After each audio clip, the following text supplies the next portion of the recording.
राजीव रंजन का रुख कर लेते हैं। राजीव, अब दिल्ली में देख रहे हैं कि धर्म के बाद जाति की बात खूब हो रही है। जो अरविंद केजरीवाल ने बयान दिया है पूर्वांचल के लोगों को लेकर, यहाँ पर दिल्ली के नेता तो हमलावर हैं, लेकिन दोनों राज्यों के बिहार और यूपी के नेताओं को हम देख रहे हैं कि अरविंद केजरीवाल पर खूब हमला बोला है, घेरे हुए हैं। और साथ ही आखिर में मतलब 10-11 साल में अरविंद केजरीवाल में जाट आरक्षण पर इतना जोर नहीं दिया, लेकिन इस बार के चुनाव में वो आखिर में जाट आरक्षण की बात क्यों कर रहे हैं?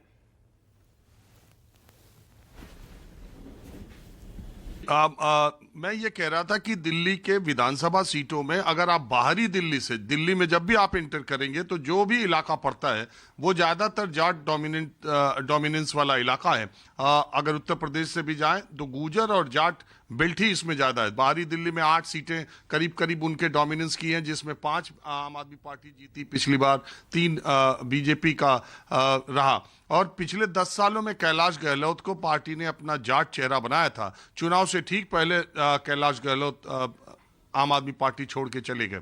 तो अब अरविंद केजरीवाल 10 साल तक शासन में थे। जाट आरक्षण को लेकर के उन्होंने केंद्रीय सूची में दिल्ली के जाटों को शामिल करने के लिए कितनी बार चिट्ठी लिखी, ये भी एक बड़ा सवाल है। दूसरी बात, केजरीवाल ने जाट समुदाय के दूसरे नेताओं को अपनी पार्टी में लाने का काम भी किया।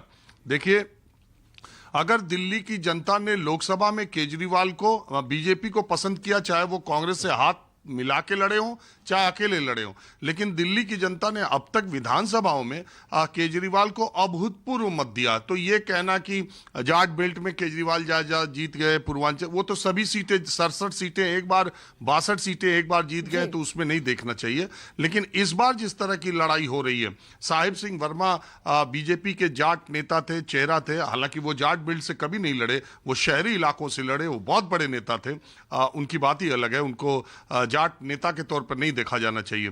लेकिन अब जो इस बार लड़ाई हो रही है, बीजेपी ने जैसे ही मौका देखा कि अरविंद केजरीवाल ने कहा कि यूपी बिहार के लोगों को भर के लेके आ रहे हैं, वैसे ही उन्होंने बीजेपी में जेपी नड्डा से लेकर के प्रदेश के नेताओं ने उनको घेरना शुरू कर दिया। मूल बात यह है कि केजरीवाल ये जो तीसरी लड़ाई लड़ रहे हैं, ये इसमें चारों तरफ से बीजेपी उनकी घेरेबंदी के लिए तैयार है। और अब तक जितनी जोर से लड़ी है उससे कहीं ज्यादा जोर से, और नई दिल्ली सीट पर खासकर केजरीवाल को जो एक तरह से घेरने की पूरी तैयारी उन्होंने की है। जी बिल्कुल राजीव, आप सही कह रहे हैं कि इस बार कोई कम नहीं है।